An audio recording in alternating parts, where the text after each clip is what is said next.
trata de Paolo Bartolomeoli, maestro de dirección orquestal de la Escuela de Música de Yale y con un diploma de posgrado en el Peabody Institute. Graduado en la Facultad de Artes de la Universidad de Chile y la Universidad Católica, ha declarado su pasión por buscar conexiones entre el escenario y la audiencia del siglo XXI, así como su gusto por la dirección y el trabajo con orquestas juveniles en su búsqueda de acercamiento entre la música clásica y las nuevas generaciones. Dejo con ustedes a Paolo Bartolomeoli. Buenos días. Hola. La verdad es que lo del video en algún momento va a salir, pero era una suerte como de introducción que a lo mejor servía para iniciar la conversación. Pero independiente que de repente va a aparecer el video, les cuento que, bueno, primero que nada estoy súper contento de estar acá. Cuando me invitaron, la primera vez que me invitaron fue hace como 3 años y la verdad es que no habíamos podido coincidir y fue un gusto que esta vez sí funcionara. Y cuando me dijeron de qué se trataba, yo les dije, bueno, ¿y de qué hablo? De lo que quieras. Entonces empezaron estos como conceptos de la charla, de la energía, la pasión.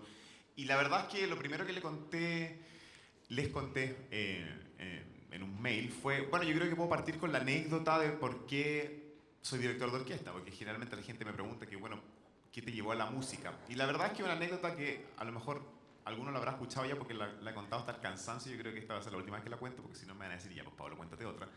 Pero tiene que ver con un concierto específico que yo tuve cuando tenía 7 años, que mi papá me llevó a un concierto de música clásica. Yo no vengo de familia de músicos profesionales. Mi abuelo, por parte materna, fue al conservatorio, sí, de niño. Estudió piano, estudió composición, pero después se dedicó al derecho, fue abogado. Pero siempre la música estuvo ahí sonando en el piano de la casa de mi abuelo. Y por el lado de mi padre, mi papá fue siempre un melómano, amante de la música, que la descubrió básicamente por suerte, porque su familia tampoco era músico, pero un día mi papá fue a un concierto que le hizo un clic muy especial y de ahí empezó a ir a todos los conciertos, a todas las óperas, a todos los ballets. Y de alguna manera, entre mi mamá y mi papá, dijeron, bueno, la música debiese ser parte de Pablo, como por lo menos que esté ahí, sin ninguna pretensión. Y la verdad es que así fueron los primeros años, escuchando mucha música en mi casa. Y mi papá un día, a los 7 años, decide llevarme a mi primer concierto de música clásica en vivo. Y me prepara un poco, porque, no sé, yo tengo un niño de 4 años y claro, él crece rodeado de música sonando todo el día. Mi señora es chelista, bueno, yo soy director de orquesta.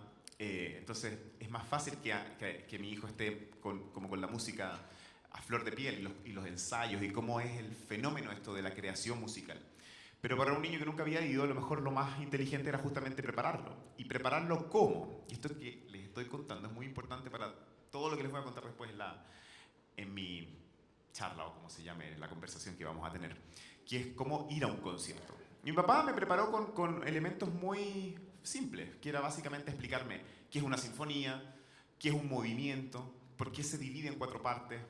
La sinfonía además era la quinta de Beethoven, que es una sinfonía que yo creo que todos habremos escuchado alguna vez, por lo menos el ta-ta-ta-tan, hasta en Los Simpsons sale.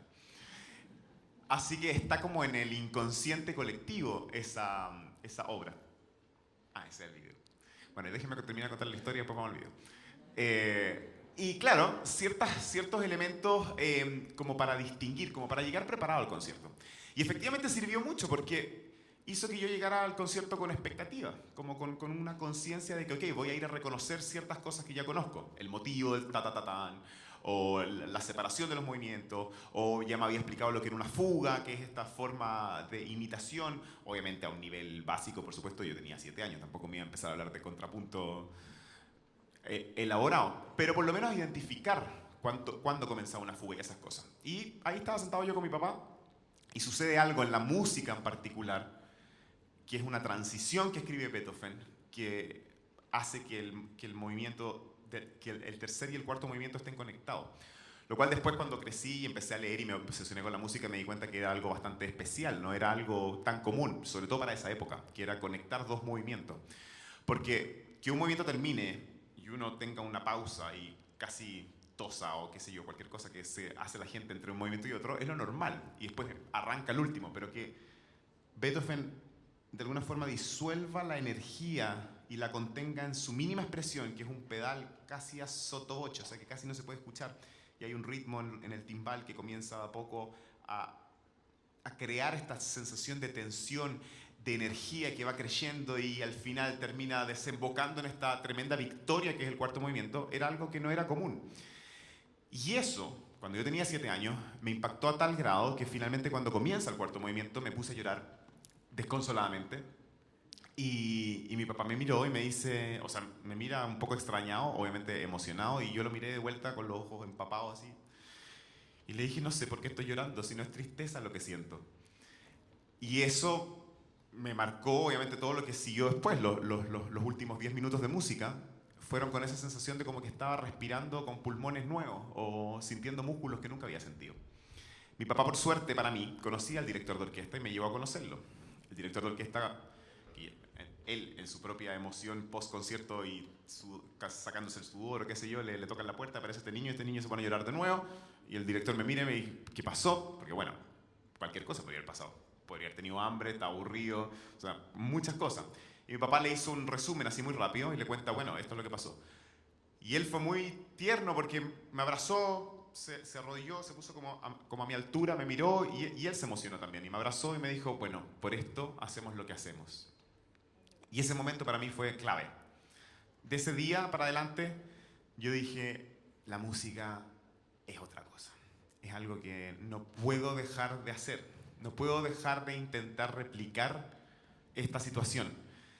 Para mí, para los músicos y para el público. Porque yo había sido uno de esos públicos que le habían cambiado la vida.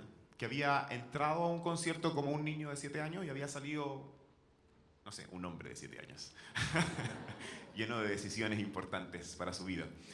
Y eso marcó mi vida no solamente desde un punto de vista del descubrimiento de lo que la música logró en mí, sino que de lo que yo podía llegar a ser con la música, de ser un comunicador y no solamente un músico. Y ahora me voy a poner en pausa a mí mismo para ver el video de mí mismo también. Con una pasión que salta a primera vista y que contagia. Paolo Bortolameoli es un apasionado. En el piano, frente a una orquesta o explicando la belleza y los misterios de la música clásica. Hola, mi nombre es Paolo Bortolameoli y soy el director del 9º programa de la temporada del Teatro Municipal, que además marca mi debut con la Filarmónica.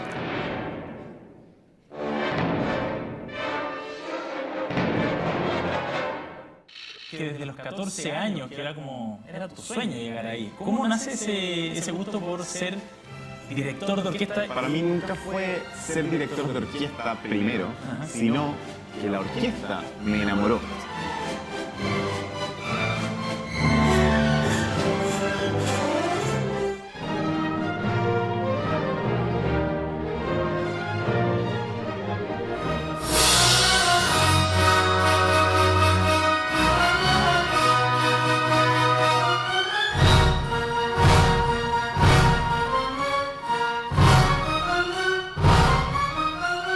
Pero de todas maneras tú incursionaste primero por el piano, ese fue tu camino de entrada. Cuando me a este empezó a hacer mundo. todo sentido con mi amor por la orquesta, yo dije, quiero ser músico. Nunca fui prodigio del piano, todo lo contrario. Yo fui más que nada obrero del piano. O sea, era de trabajo, de estar muchas horas. O sea, yo me pasaba 8 horas, 9 horas estudiando todos los días de lunes a Muchísimo domingo. rigor. Y en esa certeza del camino que quería recorrer, los primeros pasos de Paolo fueron junto al piano.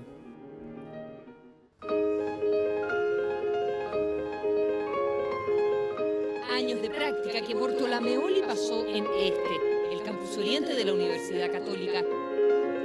Luego estudiaría dirección orquestal en la Universidad de Chile y en la de Yale, en Estados Unidos. Habiendo dirigido las principales orquestas nacionales, hoy está a punto de asumir el mayor desafío de su carrera, ser director asistente de la Filarmónica de Los Ángeles, en California. Tú has estado bien vinculado al tema de las orquestas juveniles. ¿Por qué?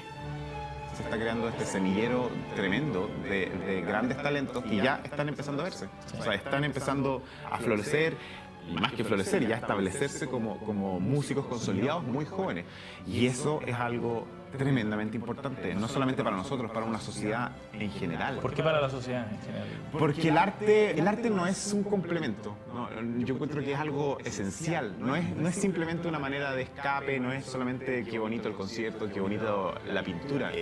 El arte es esencial para el entendimiento de la cultura. Nosotros hablamos a través del arte también. Me rehúso a pensar que los músicos solamente somos músicos del escenario, en el caso del director del podio. No, somos más que eso, podemos ser más que eso, porque somos comunicadores. Comunicadores y educadores. Por eso, aparte de trabajar con músicos de orquestas juveniles, Paolo protagoniza Ponle Pausa.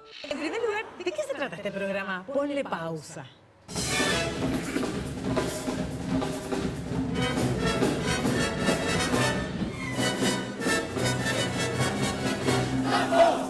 Esto nace como de mi propio entusiasmo de contagiar entusiasmo, porque en realidad a mí me gusta tanto la música que me dan ganas de que a la gente le guste más o menos parecido. Y siento que la mejor manera es que uno finalmente los invite desde tu energía. ¿Qué creen ustedes? ¿En qué estaba? En 3. Este es un motivo. Hay silencios de todo tipo. ¿A qué velocidad debe sonar la música? Sí, en música, el sonido. Esto ayuda. U otro tipo de variaciones, donde una idea, o que si alguien toma aire, que ambas actividades involucran las mismas zonas del cerebro. De hecho, no es por eso la regularidad del pulso es música. ¿De qué te ríes tú cuando te ríes con la música? Pablo, se me acaba el tiempo, pero quería cerrar con una pregunta respecto a tu carrera. ¿Cuál es el techo de tu carrera o a dónde te gustaría llegar con tu carrera como director de orquesta? Yo creo que voy a responder lo mismo que respondí cuando tenía como 10 años. Yo lo que quiero es hacer música. Más que pensar en techos, a mí lo que me llena de imaginación y de energía son los proyectos. Es decir, por ejemplo, de repente pensar en dirigir una sinfonía de Beethoven, de Mahler, de quien sea, de Shostakovich, tiene la misma relevancia que hacer un proyecto donde tú puedas ganar la atención de esta gente joven, gente nueva. Por lo tanto, en ese sentido no tengo ningún techo. Yo creo que es infinito. Es simplemente seguir haciendo lo que amo con mi vida. O sea, realmente es lo que más amo.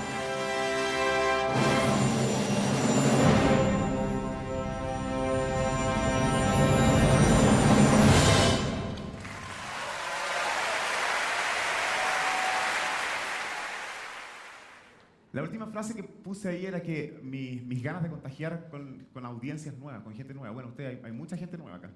Así que la primera pregunta es, ¿cuántos de ustedes han ido a un concierto de música clásica? Ah, qué bueno, tengo buena audiencia.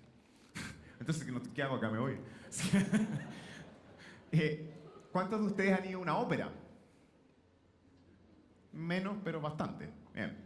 ¿Y a cuántos de ustedes, que esta es la pregunta clave para mí, para mis propios registros, que yo voy anotando estas cosas, de los que han ido a los conciertos de la música clásica, de hecho, lo disfrutaron? Ya.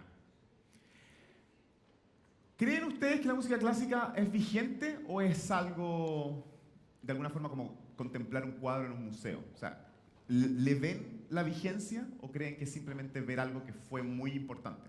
¿Pasado o presente? ¿Cuántos creen que es presente? O sea, la mayoría de ustedes creen que es pasado. ¿Ok?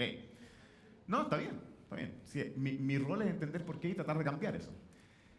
Yo creo que la música clásica, bueno, para empezar la música, porque esto de música clásica es un poco engañoso, porque sí, es como, se enmarca dentro de un periodo, qué sé yo, pero a otros le dicen música docta, música selecta, da lo mismo. Para mí es música, la música buena o la música mala. Esa es la única distinción que hay. Pero convengamos que la música que nosotros conocemos como clásica, yo no creo que sea para nada un lenguaje no vigente, de hecho todo lo contrario. Creo que la vigencia que tiene la música clásica hoy en día es incluso más potente si es que uno abraza este concepto de lo atemporal que tiene la música en sí misma. ¿Qué significa eso? La música está hecha de música, aunque suene lo más tonto del mundo decirlo, pero es cierto.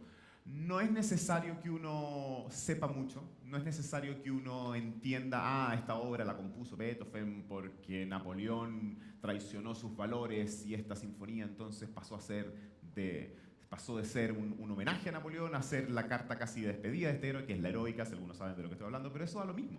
En estricto rigor, La heroica es una música que está escrita de notas, de alturas, de dinámicas, de contrastes, de ideas musicales, de estructura, de forma. No se trata de Napoleón. Ninguna música se trata de nada. Esa es la gracia. Incluso la música que se supone que se trata de algo, no se trata de nada. O sea, hay poemas sinfónicos que te dicen Don Juan.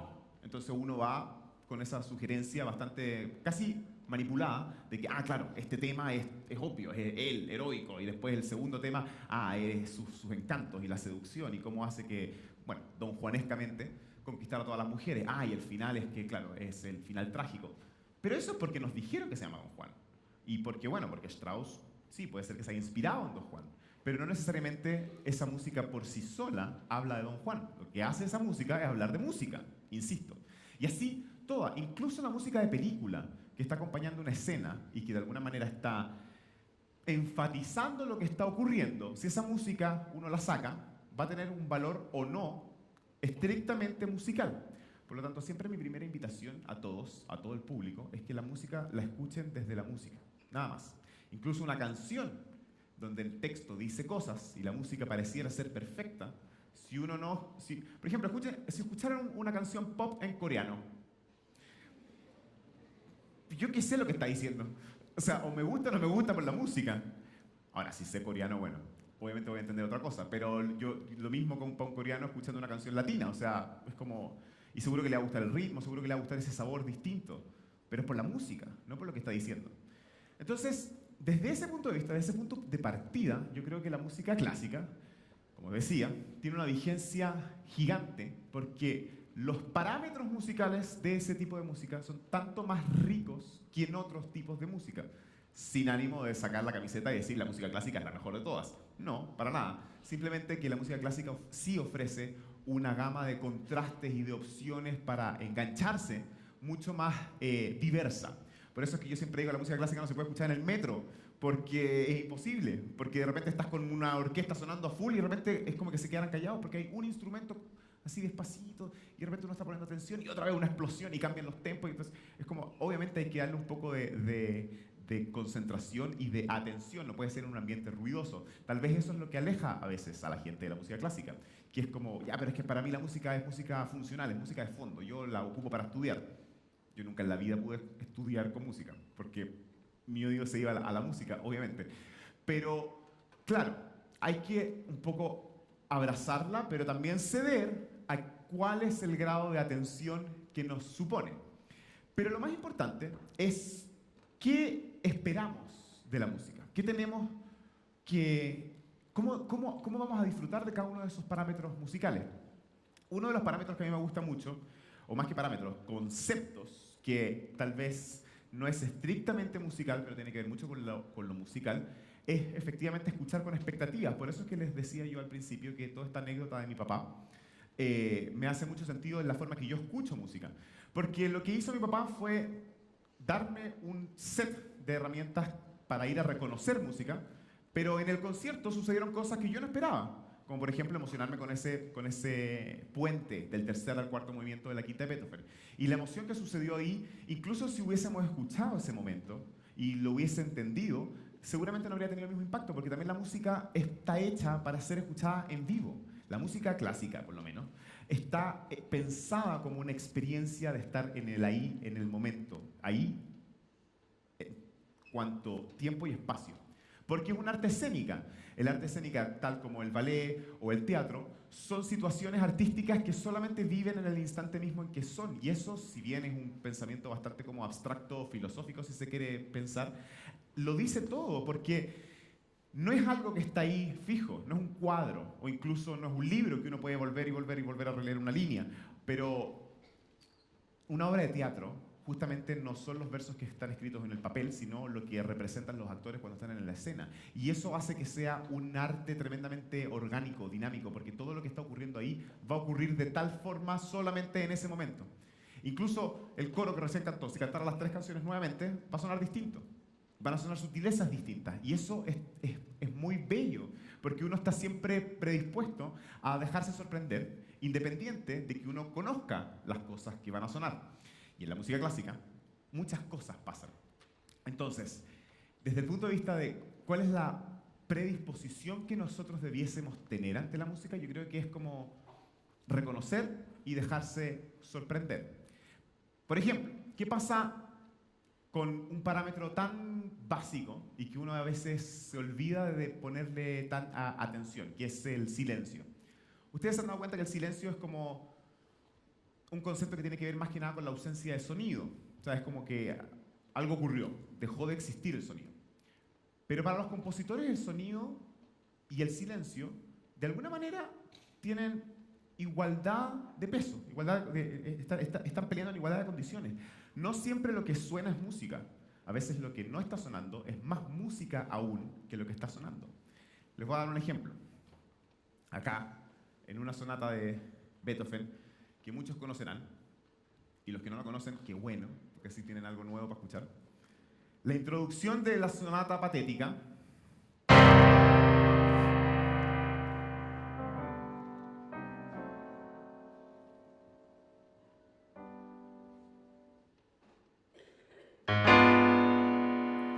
tiene tres elementos.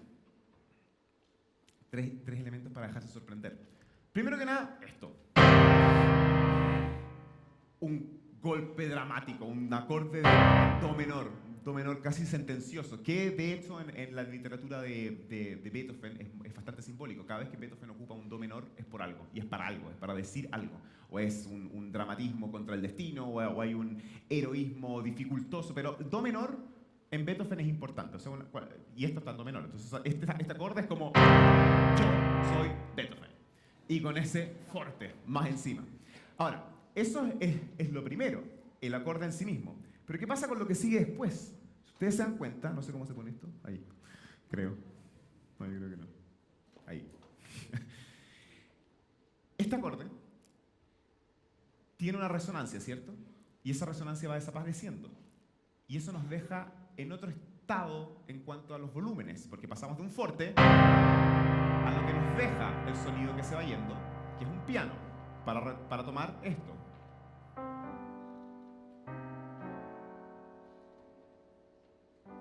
O sea, tenemos el parámetro de la distinción de las dinámicas, del forte al piano.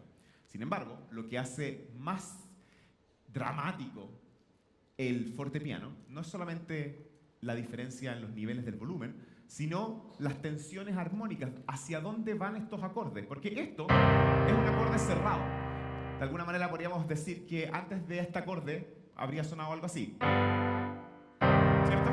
Eso tiene sentido de cierre. Esta dominante que nunca estuvo, pero se puede anticipar, uno dice, ok, esta fue la preparación para llegar a la casa.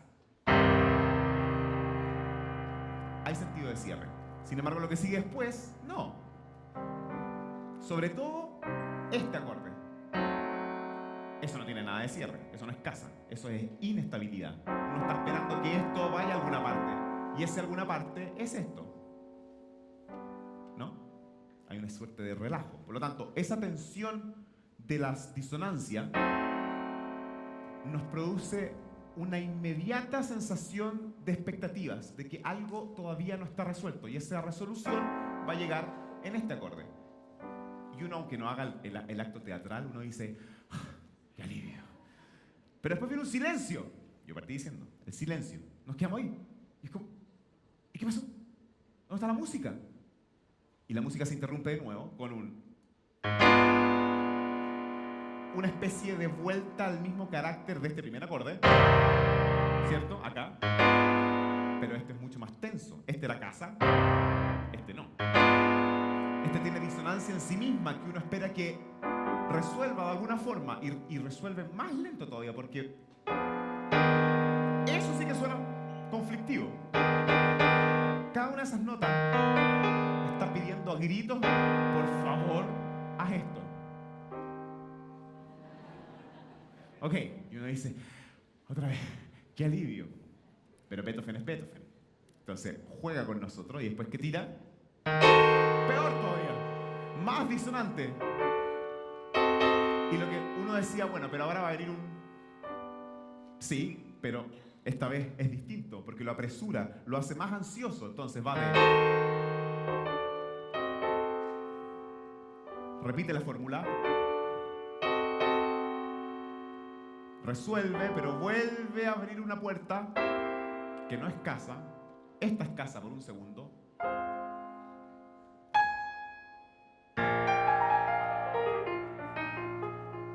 Hasta que llegamos a algo que por fin, parece a algo placentero, pacífico.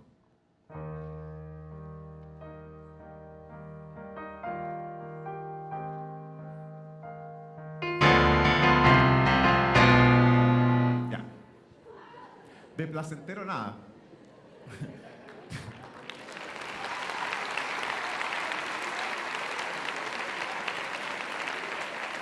Ahora, gracias.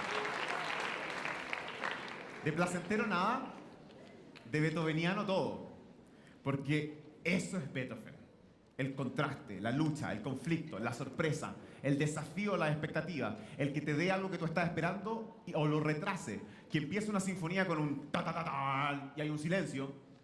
Y después ta ta ta ta y no dice nada todavía, porque todo eso es una mera idea, un motivo, un algo que de alguna manera va a empezar todo un viaje que de alguna forma se demora media hora en terminar, porque el último movimiento recién cuando abren do mayor y es como la victoria que nos estaba entre comillas preparada desde esas primeras notas, nos da este alivio que en el caso de la patética es un conflicto que ocurre nota tras nota.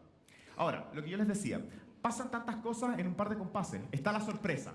Esa sorpresa del primer acorde de do menor, que de alguna manera puede ser una interpretación poética, pero si se la creen, hace tanto sentido. No es un acorde de inicio, no, es una interrupción del silencio. Porque había silencio, había un silencio expectante. ¿No se han fijado cuando entra un pianista, un músico, da lo mismo, el director de orquesta, después de afinar, se crea un silencio antes de la primera nota? Ese silencio que puede durar 10 segundos, puede durar 2 segundos, no importa, nos está poniendo en un contexto, está canalizando, está tomando toda esta energía de expectativas que existen previa a la manifestación del sonido y nos está mostrando un recipiente, que es el recipiente que contiene los sonidos. Y ese recipiente tiene forma de silencio.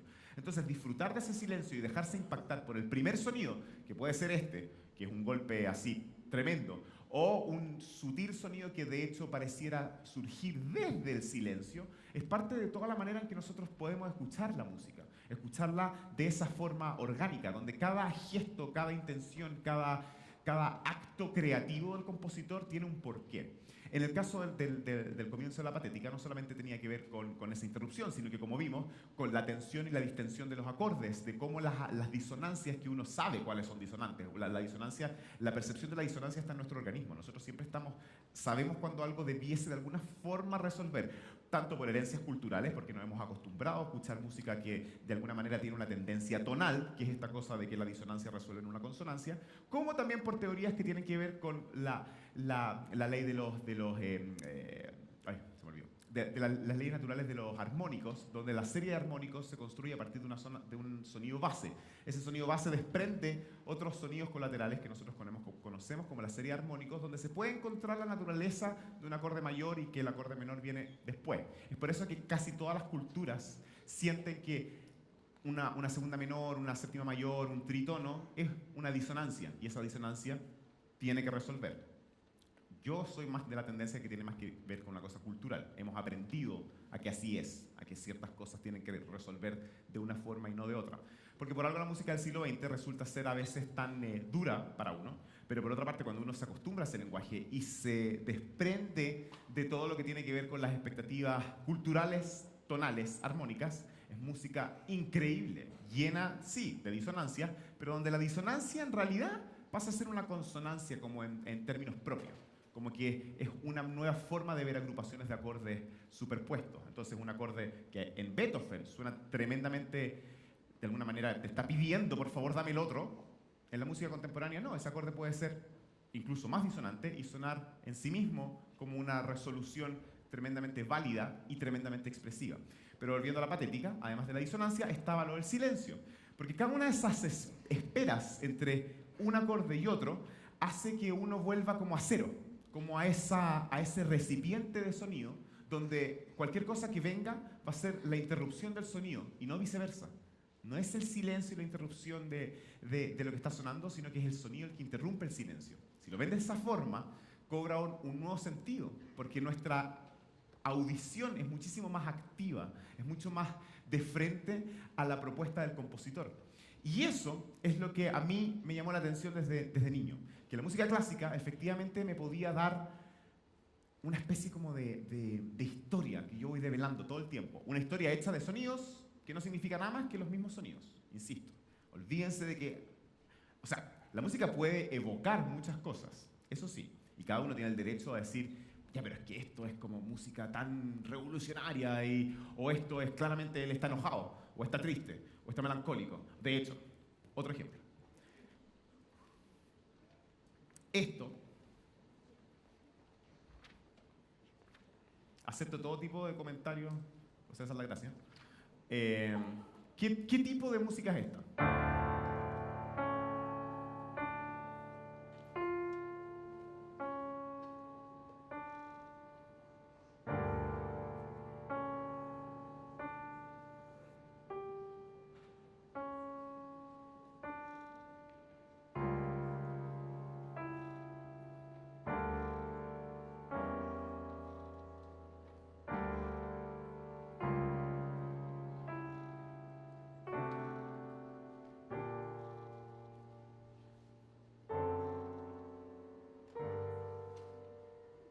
¿A alguien de ustedes le parece que esta música es feliz? Hoy me encantaría que alguien me dijera eso algún día. Dijera, sí. ¿Me hace reír? Bueno, no. Sería muy extraño que alguien dijera, sí, está lleno de luz, está llena de felicidad, está llena de esto. No. Obviamente no.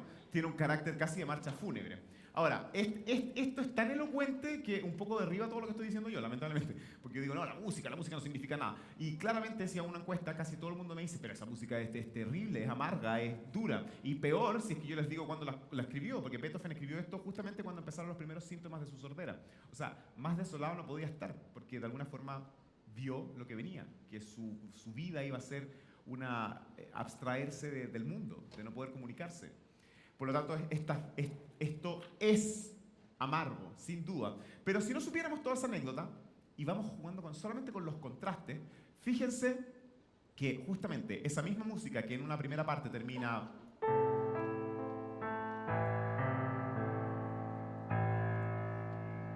De repente pasa esto.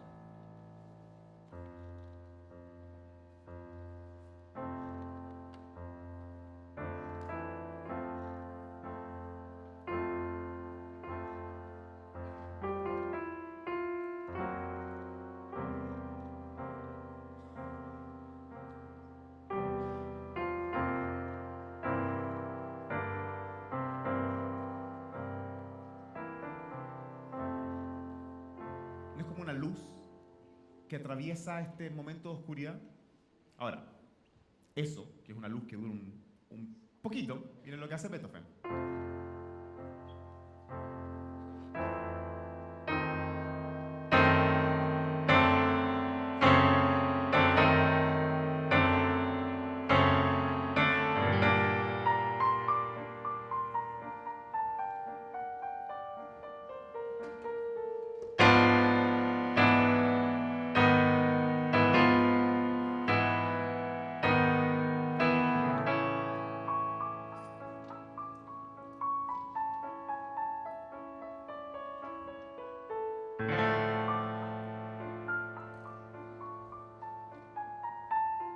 La luz. O sea, esto se puso más trágico de cómo había partido. Es de un dolor. Y ahí es cuando a mí me produce curiosidad. ¿Por qué todos sentimos lo mismo? ¿Por qué de alguna manera la música puede llevarnos hacia el mismo punto? De decir, esto había sido un alivio. Realmente, un alivio de todo lo que había ocurrido antes. Pero después, solamente con un vuelco, con un par de disonancias, con un vuelco en las dinámicas de pasar de piano a fortísimo y después de pasar acordes que por sí solos no son trágicos, porque esto, de hecho, es luminoso en sí mismo. Pero en este contexto es muchísimo más desolador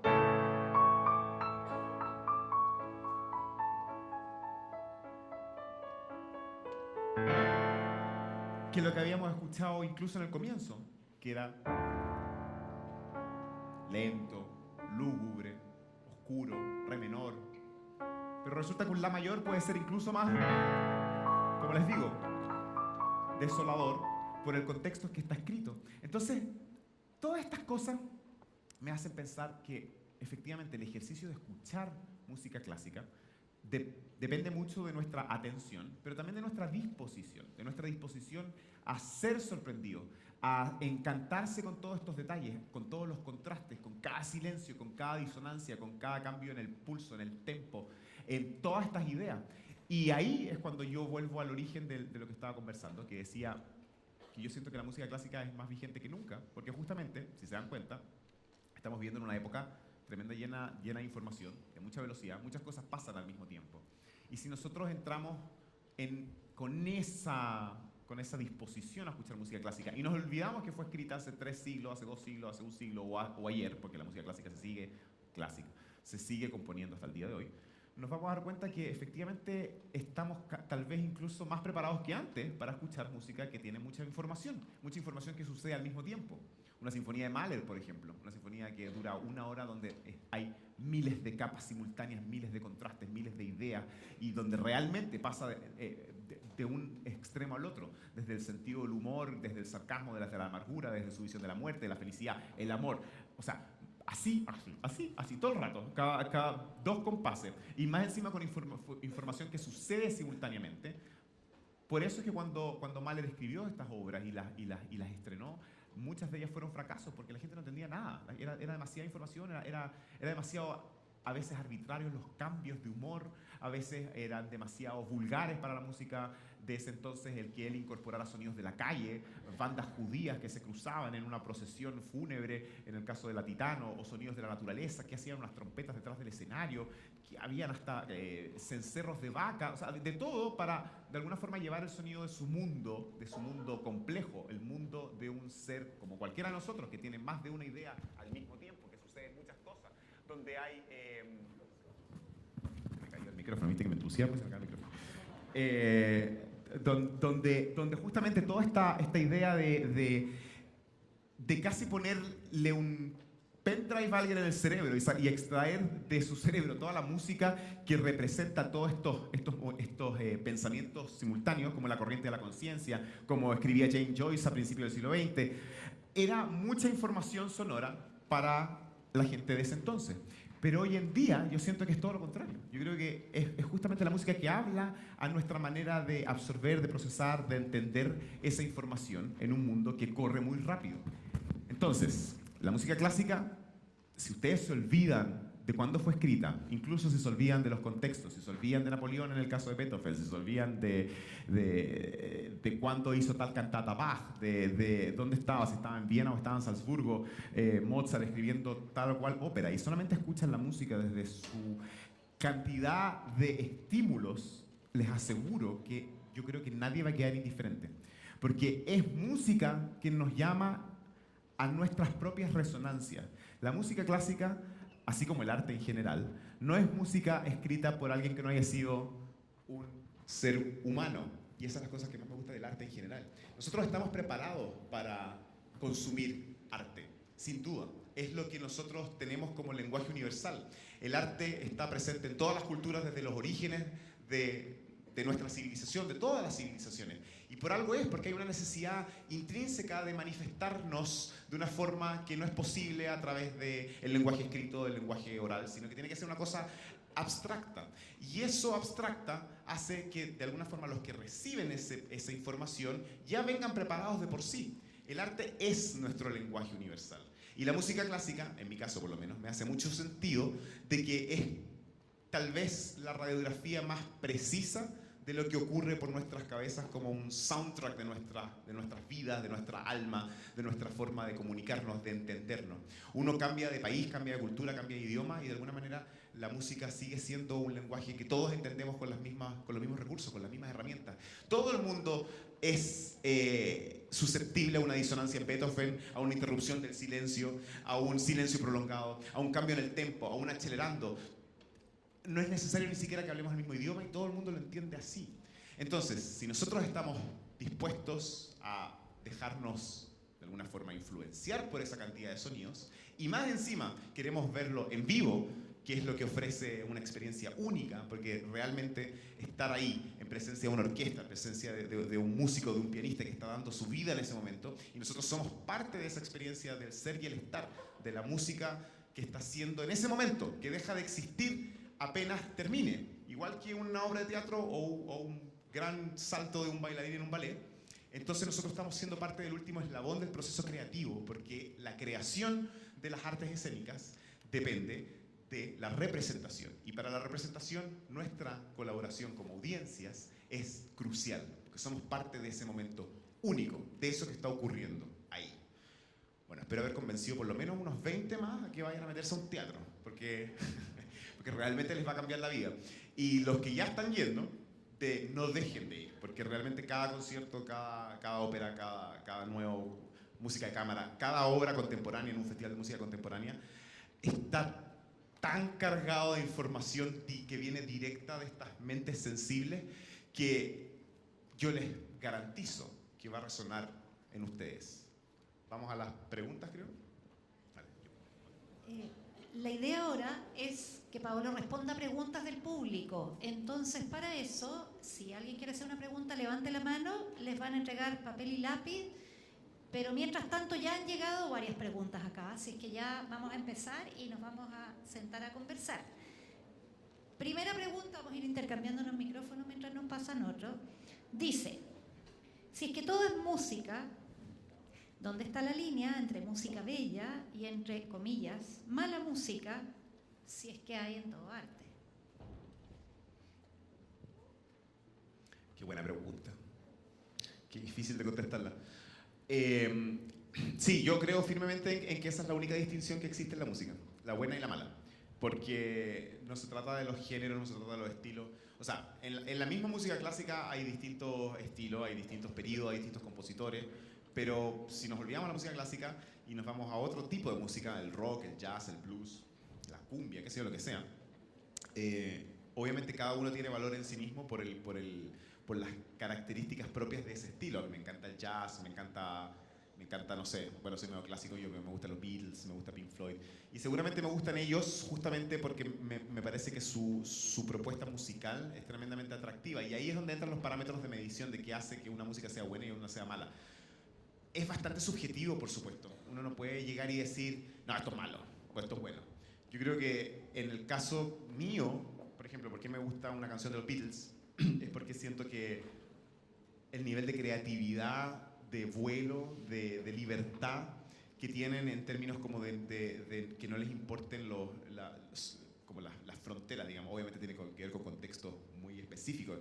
En el caso de los Beatles eran bastante libres para componer. O sea, eso era buenísimo. O sea, se podían ir a meter al Abbey Road a algún estudio y estar grabando sesiones por horas y se ponían a hacer jam sessions y salían obras maestras porque eran genios creativos. Y eso obviamente que ayuda, porque en el caso de hoy en día, donde todo está mucho más marketeado, mucho más analizado, mucho más como la fórmula, no está esa libertad tan evidente de la creación en ese tipo de música. En el jazz, por supuesto que sí. El jazz, de hecho, si hay algo que yo admiro sobre los jazzistas, justamente porque de alguna manera representan lo opuesto a la música clásica, porque en la música clásica está la fijación de que todo esté muy escrito, que quede muy preciso por escrito todo, las duraciones, las alturas, las intensidades. Obviamente eso es tema de otra conversación, porque igual está sujeto a interpretación. Pero en el jazz es todo lo contrario. En el jazz la riqueza está justamente en la creación ahí, en el momento de la improvisación. Y ahí también se miden como el valor de una buena improvisación en cuanto al vuelo, al uso de la forma, al uso de la variación de los motivos que elige, de los acordes, de las progresiones. Entonces, yo creo que esa distinción entre buena y mala tiene que ver también con lo que uno espera de la música. Yo espero que la música, por supuesto, me emocione, o sea, me diga algo, y eso es tremendamente subjetivo también, porque ¿qué es lo que nos emociona? Bueno, puede ser en el caso de una canción el texto, pero si nos olvidamos del texto, me puede emocionar una cierta sucesión de acordes, un cierto uso de instrumentos, la melodía, que la melodía sea silbable, como uno puede decir, o sea, reconocible y como con cierta organicidad y equilibrio y proporción, y eso hace que esa melodía sea buena. Para otros puede ser, no, para mí la música buena es la que se puede bailar, Y también es tremendamente válido. Si la música que te gusta a ti escuchar te hace bailar y eso te hace feliz, entonces buena la música. Pero yo creo que los parámetros entre buena y mala tienen que ver más que nada con lo que uno espera de la música y no del estilo. Eso yo jamás diría que la música clásica es mejor que el jazz o que el jazz es mejor que una cumbia. No, yo de verdad no creo en eso. Yo creo que tiene que ver con los parámetros personales. Bueno, es interesante porque una de las preguntas que le están haciendo ustedes es justamente de algunos tipos de música específicos. Pregunta concreta, ¿qué opinas del reggaetón? ¿O qué opinas del rap? Me meten con el reggaetón. El único donde yo tengo un problema serio con el reggaetón. Pero todos los otros géneros musicales yo como que así. Sí. Pero el reggaetón, bueno. No, yo personalmente creo que el reggaetón no tiene cero aporte, pero no me odien a los que les gusta. Puedo entender que es música entretenida, que a algunos les gusta bailarla, pero no sé, a mí de verdad creo que es que me molesta, que ese problema me molesta el reggaetón, de verdad, me molestan las letras, me molesta la actitud hacia el reggaetón y sobre todo me molesta que lleve como 15 años y todavía no pasa. Porque todas las tendencias del verano duraban un año. Esta cuestión lleva como 12. ¿Hasta cuándo? Pero bueno, esa es mi opinión. Perdón. Bueno, y relacionado con eso, otra pregunta que hay es, ¿usted cree que la música popular contemporánea está en decadencia? ¿Qué creen ustedes?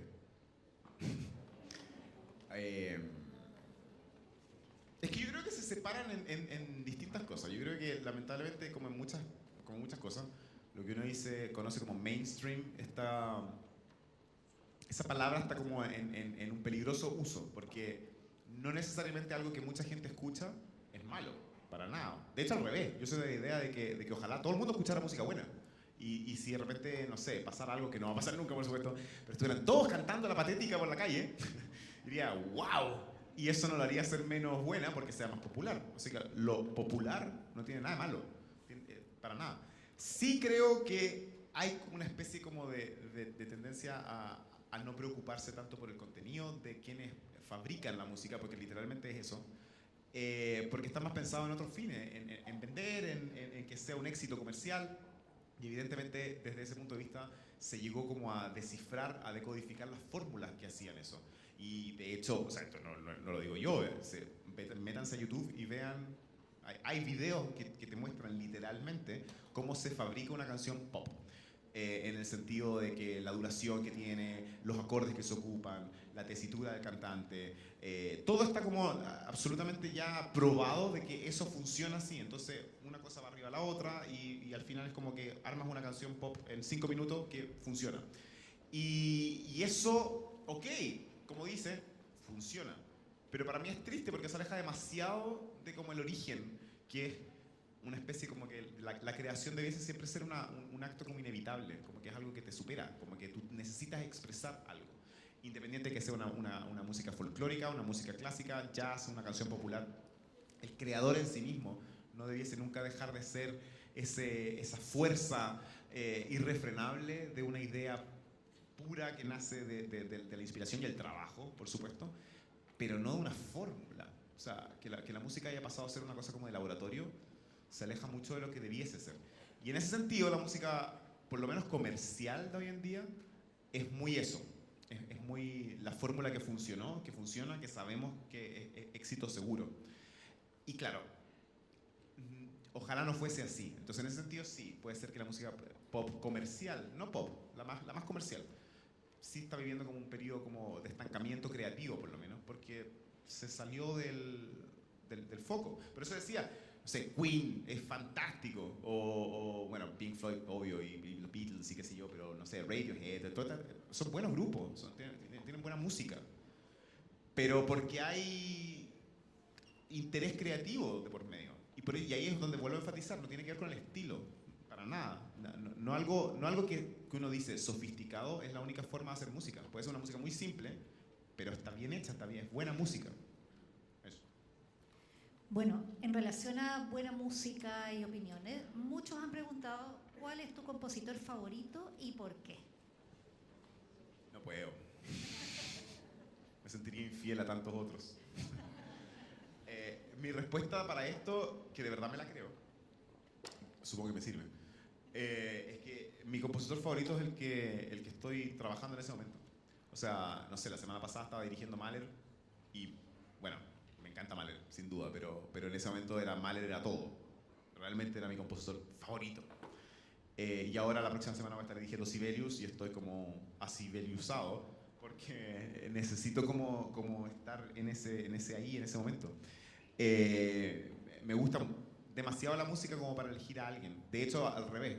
He llegado como con el tiempo a acuñar un pensamiento personal que digo, nosotros los seres humanos tendemos todo a jerarquizar. Es como una cosa instintiva. Siempre es como, ya, pero ¿cuál es el mejor? Ya, pero ¿Messi o Ronaldo? Ya, pero ¿este o el otro? No, pero ¿cuál es tu mejor amigo? ¿Él o él? ¿Por qué? Porque siempre tiene que ser uno. Siempre. Es como una cosa, una fijación nuestra del ser. Que uno siempre tiene que... Ya, pero ¿cuál es tu comida favorita? No, pero es que... Ya, pero... Y después yo digo al revés. ¿Y no es mejor que haya mucho de las cosas buenas y no solamente uno? Si al final con eso nos beneficiamos todos. O sea, nadie nos va a dar una medalla por tener un buen mejor amigo. Yo creo que al revés, si tenemos 5 buenos amigos, increíbles amigos, mejor para todos. Y así con todo. Entonces, cuando lo llevo a la música me pasa lo mismo. Es como, honestamente, no me importa cuál es la mejor sonata de Beethoven o la mejor de las 9 sinfonías. Qué bueno que tiene 9 y no una. O sea, qué bueno para todos nosotros. Eso quiere decir, porque alguien por acá pregunta, si habría alguna melodía, canción o pieza que escucharías todos los días. Todos los días. O sea, he pasado por fases obsesivas, ¿sí? Muy obsesivas. Cuando tenía, no sé, 12 años, 13 años, qué sé yo, me acuerdo que me rayé, literalmente, con un concierto de piano, que era el 3 de Rachmaninoff. Y eso fue con una grabación que tenía mi papá en un cassette. Y me rayé, digo, literalmente, porque el cassette se echó a perder.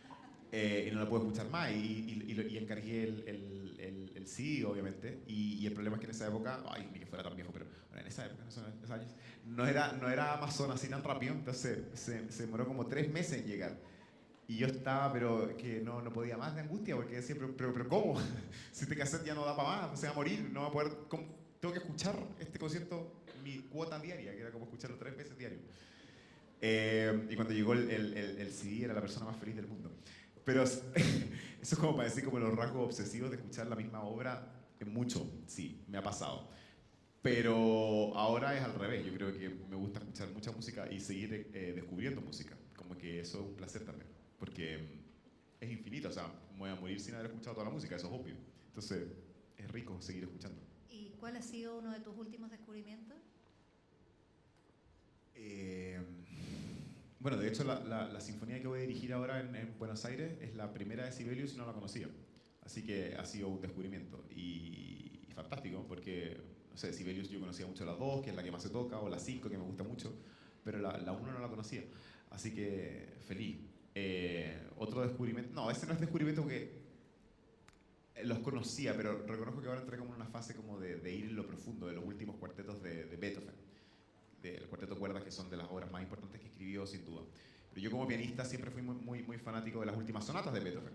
Entonces, si bien los cuartetos los conocía muy bien, los tenía un poco como de lado. Y ahora estoy obsesionado con esos cuartetos, porque una vez más uno se da cuenta por qué Beethoven es Beethoven. O sea, porque sí, en el libro te van a decir siempre, Beethoven es la transición del clasicismo al romanticismo. Pero es una definición como vaga, es como muy simple y es mucho más profunda que eso. Es un ser que revolucionó, que cambió el concepto, el paradigma del artista de convertirse en un creador por necesidad propia y no por encargo. Da lo mismo si tenía o no a alguien que le estaba encargando obras. Él tenía que hacer estas obras y el hecho de que su sordera le impidiera relacionarse con el mundo, al mismo tiempo lo hizo ser ausente de lo que estaba sonando en el mundo. Entonces creó un mundo personal propio tremendamente poderoso, pero al mismo tiempo tremendamente revolucionario porque no se parecía a nada. Entonces las últimas obras, las últimas sonatas, la novena por supuesto, la novena sinfonía, y los últimos cuartetos de cuerdas son como esta música, ¿de dónde salió? ¿Cómo alguien puede haber sido capaz de de escribir esto que no se parecía a nada de lo que estaba haciendo, que es algo que nosotros damos por sentado, pero no es así como así, o sea, es inventar algo, un estilo, una manera de expresarse que es como que brota de esta creación que tiene que ver con una mezcla entre genialidad, por supuesto, extremado trabajo, porque es muy meticuloso y es muy del esfuerzo el proceso creativo, pero también como de una causalidad, o sea, como de esta situación que ocurrió, que le ocurrió a él, que nosotros lo vemos como una anécdota, esto de que fue sordo, y todo nos llama mucho la atención, pero ¿cómo? Un compositor sordo. Pero más que eso, es que esa sordera nos regaló a nosotros un mundo nuevo en términos creativos artísticos. O sea, menos mal que Beethoven se quedó sordo. No, es triste y cruel, pero nosotros salimos beneficiados. Paolo, tú te has dedicado mucho a todo el tema de jóvenes, orquestas juveniles, haces mucha difusión en educación, que me parece además que es un gran aporte. ¿Qué estrategias piensas tú que son exitosas para acercar a los jóvenes a la música y sobre todo a la música clásica, que hoy no es la más frecuente? ¿Y qué recomendarías también? ¿Qué autores con quienes podrían empezar, iniciarse, empezar a conocer un poco más? Partiendo de ahí, yo creo que más que autores, yo creo que lo que sí recomiendo es que la gente vaya al teatro. En serio, lo digo de verdad. O sea, es muy distinto, Así como plantearse, vamos a darle una opción a la música clásica, me voy a sentar a escuchar. No es lo mismo. De verdad que no es lo mismo, porque la manera en que uno consume música clásica en el contexto propio de uno, o sea, qué sé yo, en lo que hacen cualquiera de ustedes que no haya un concierto y dicen, yo voy a escuchar música clásica, seguramente no van a enganchar tanto. Y no tiene nada malo. El punto es que la música clásica no fue escrita para escucharse. Bueno, obviamente, Beethoven no estaba pensando en Spotify. Entonces, la música clásica no está pensada para eso. La música clásica es una experiencia del ahí y el ahora, o sea, del momento, de la situación. Está escrita para eso. Es una arte escénica. Entonces, uno tiene que ir a un concierto y entender que el proceso, el hecho de estar sentado y estar escuchando y viendo a los músicos que están haciendo música en ese instante es parte del proceso de escuchar música. No es como, pero es que en el concierto, pero si lo veo en mi casa es lo mismo, o si lo escucho con audífono incluso mejor. No, porque no es lo mismo, no tiene la misma fuerza. De alguna manera no es lo mismo, pero se parece a la distinción entre el cine y el teatro. La diferencia es que, claro, el cine se convirtió en un arte en sí mismo, el buen cine. Tiene mucho peso, porque es como la conjunción de las artes y una buena película es una obra de arte, sin duda. Pero si extrapolamos esto simplemente a la esencia de que es una actuación, solamente eso, no es lo mismo ver a los actores haciendo un Shakespeare en las tablas que ver la misma obra en un video. No es lo mismo, no está hecho para eso, está hecho para que esas personas se comuniquen, y esto aunque suene medio esotérico, pero de verdad es eso, la energía que se produce, la comunión que existe en ese instante adentro de un teatro, es algo que tiene que ver con ese aquí y en el entonces. Por eso, de hecho, hay muchos directores que no les gustan las grabaciones. Bueno, hay un caso emblemático, Celibidache, por ejemplo, él odiaba las grabaciones y siempre estuvo en contra de que fueran de grabar. Ahora, el problema es que se murió y su hijo dijo, bueno, se murió, vamos a sacar las grabaciones de papi. Y claro, gracias a eso nosotros podemos saber cómo sonaban los conciertos de Celibidache, pero en estricto rigor Celibidache tenía razón. Porque sí, son grabaciones de vivo y están llenas de imperfecciones, y de hecho es rico eso, porque se siente la crudeza propia de una representación en vivo. Pero uno no puede hacerse de la energía de lo que está ocurriendo en ese entonces, porque esa energía moldea nuestras expectativas, moldea nuestra percepción. Nosotros percibimos de una forma tremendamente subjetiva, que tiene que ver con ese estar ahí. Entonces, la invitación es que vayan al concierto, que vean lo que significa estar en estos mismos asientos y acá la gente tocando y dando la vida por la música. Y con respecto a la primera parte de la pregunta, de lo de las nuevas audiencias, bueno, el programa que yo tengo, que es el Ponle Pausa, de alguna forma intenta hacer eso. Es como dar mucha información de temas que parecieran ser muy complejos, pero los trato de simplificar y sobre todo de darlos en un contexto de plataformas de uso cotidiano de hoy, es decir, videos que son cortos, que no duran más de 5 minutos. Bueno, 5 minutos hoy en día es una eternidad, porque el mundo ve 1 minuto y ya se aburrió. Pero bueno, 5 minutos, perdonen, es demasiado largo. Pero que sean con edición muy rápida, que tengan efectos, que sean en un formato en que de alguna manera es de este tipo de información que uno va a consumir desde un teléfono. O sea, adaptarse. Si al final, si yo quiero llegar a ustedes, soy yo el que tengo que ir a ustedes, y no al revés, no esperar que ustedes vengan acá. No. Entonces, desde ese punto de vista, yo creo que la responsabilidad que nosotros tenemos con el arte, los artistas, es parte de la base de que tenemos que estar muy actualizados de cómo se consume información, cómo la gente consume arte, porque una de las cosas que preocupa justamente, y por eso partí con la segunda parte de la respuesta, es que se está perdiendo la conciencia de que las cosas se tienen que experimentar en ese contexto, en el contexto en que fueron pensadas. La facilidad que nos da la tecnología a veces es extraordinaria para muchas cosas, pero jamás, nunca, nunca va a suplir la esencia del por qué las cosas fueron de tal forma. Es como lo que se dice, seguramente todos ustedes han leído mucho la preocupación que existe en las comunicaciones personales, que la gente ya no habla cara a cara, sino que todo el rato whatsappeando. Ok, el WhatsApp es una cuestión fantástica, nadie lo duda, y es tremendamente útil para muchas cosas, pero nunca va a suplir la comunicación real de dos personas, porque hasta el fin de los tiempos nosotros vamos a ser personas, y las personas se comunican de la forma en que nosotros estamos wired, o sea, estamos hechos de tal forma, nunca va a cambiar eso. Y el arte es, como decía cuando estaba hablando solo, es una manifestación intrínseca del ser humano, es un lenguaje humano. Entonces la presencia, el estar ahí es crucial. Tenemos muchísimas preguntas que no vamos a alcanzar a hacer, pero... Porque yo hablo mucho, además. No, yo creo que eso es lo que más nos ha entretenido a todos, así que buenísimo. Pero ¿sabes qué? Hay algo que se repite mucho y es que preguntan si puedes tocar algo. ¿Alguna pieza o algo que te gustaría compartir con el público? O sea, no, pero por una razón. O sea, bueno, puedo hacer como los ejemplos que toqué y puedo tocar un poquito más del movimiento lento. Uno, porque son muy largos. Generalmente la música clásica se extiende, digamos. Entonces es difícil tocar algo que dure así como lo que dura una canción. Puedo tocar un poquito más del movimiento ese trágico para que todos saben triste. Y a todos te preguntan cómo se llama, porque no todos tienen claro el nombre. Es verdad. Ese es el segundo movimiento de una sonata de Beethoven, de la Opus... Espérate, ¿cuál es? Ya me voy a acordar. Opus 10 número... Ya te lo digo, no lo voy a revisar. Pero es de las primeras sonatas de Beethoven. Y segundo, porque, y siento desilusionarlos, pero es una cosa que es cierta, no toco piano nunca ya, es terrible, pero estoy tan abocado a la dirección de orquesta, que es lo que hago todos los días, ensayar, dirigir, que el piano ha quedado en una triste... Tengo un conflicto con el piano, es como una relación así conflictiva que tenemos el instrumento y yo veo el piano y me siento culpable y es como que el piano me dice: mala persona, me abandonaste, ya no me tocas nada. Y es como, lo sé.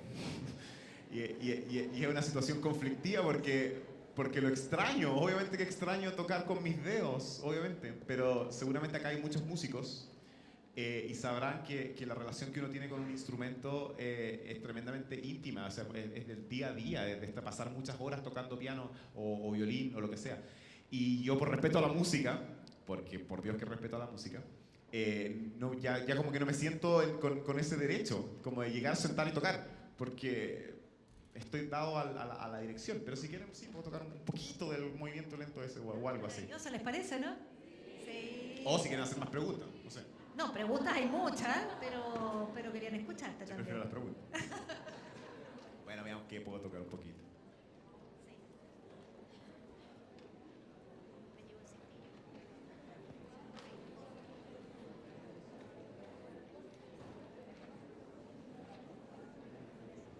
Si era Opus 10 número 3, que pensaba que si era la Opus 10 número 2 o el número 3.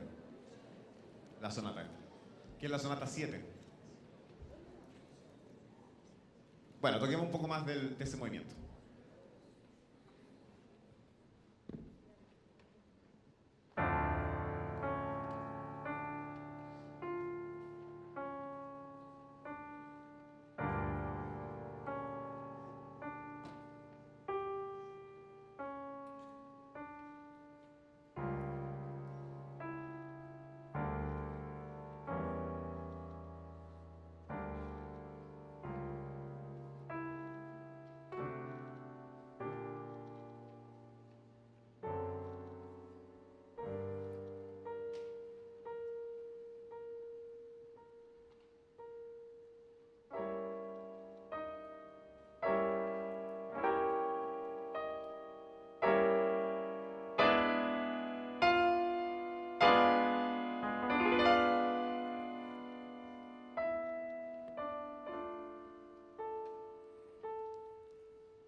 Bueno.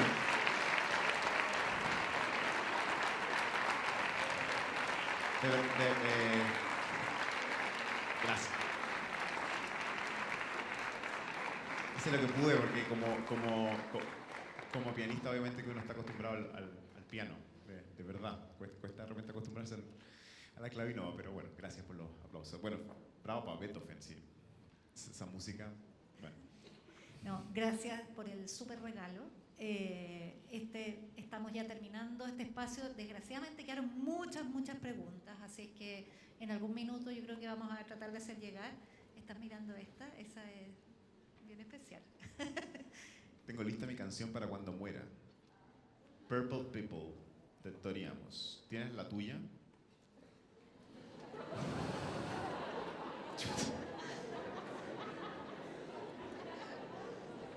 Es que no me quiero morir. De verdad. Yo por mí viviría por siempre. Porque, bueno, nada que ver, me estoy desviando del tema. Y obviamente, o sea, es linda la pregunta, la agradezco. Y en realidad me voy a ir pensando. Un poco deprimido, pero me voy a ir pensando. Pero hay una cosa que me despierta esta pregunta. Es algo que no quiero dejarlos con una cuota depresiva, después de esto. Pero una de las cosas que a mí más me entristece cuando veo a alguien que le gusta la música y murió, es que yo digo, ¿y toda esa música? ¿A dónde se fue? Con él, digo, la que él amaba, la que él tocaba, qué sé yo. Cuando se muere un músico es como, no sé, me produce esa sensación de que realmente amo tanto la música yo, que no quisiera morir nunca, porque morir es como dejar de escuchar música. Es como pasar al silencio eterno, a la espera de que haya un acorde que me despierte de nuevo. Sí, pero bueno, eso. Y por eso mismo, para cerrar y como comentario, porque claramente te apasiona la música, claramente no nos hemos dado cuenta, intuimos nomás. Llegaste de muy chiquitito, contaste esta historia, después elegiste ser director. Tocando piano, no sé si otros instrumentos, como siempre quise ser director, siempre. Ya. El piano fue como el camino. El camino, sí, pero sí. ¿Y qué podrías, para cerrar, decirle a todo este auditorio en relación a esa pasión por seguir aprendiendo, que es el tema de nuestro congreso, que en realidad es qué nos motiva, qué nos lleva a seguir adelante en esto, y en tu caso en esto que te gusta, que es la música y la dirección? No sé si es la respuesta exacta la que voy a dar, pero me han preguntado mucho en el último tiempo si yo y mi señora queremos que nuestro hijo sea músico. Porque está creciendo con dos padres músicos. Ya ha ido a muchos conciertos, nos ha visto en ensayos, nos ha visto tocar juntos, qué sé yo.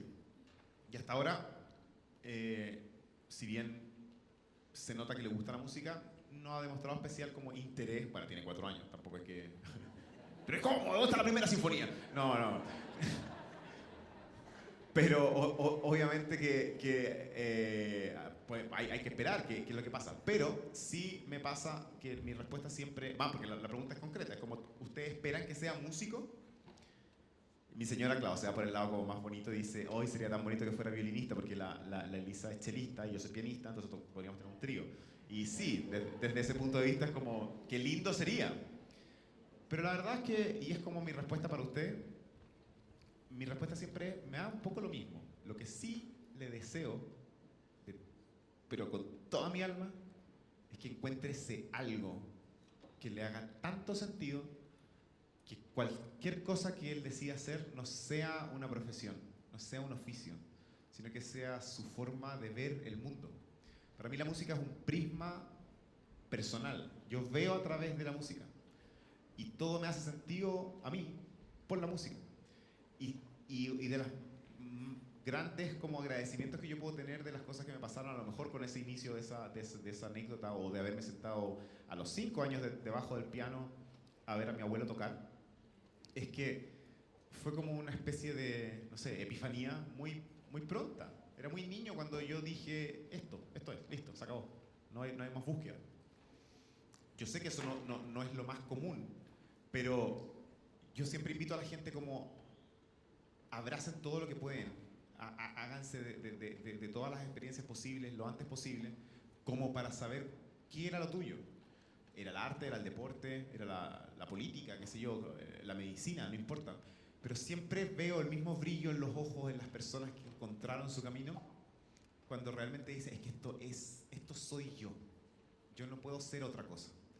Y cuando uno hace ese clic, de alguna manera todo lo que uno hace cobra sentido, todos los sacrificios, todo el esfuerzo, todas las horas de estudio, porque es lo que uno es. Entonces, encontrar ese tanque de agua para nadar es lo primero. Y después realmente uno es un pez en el agua.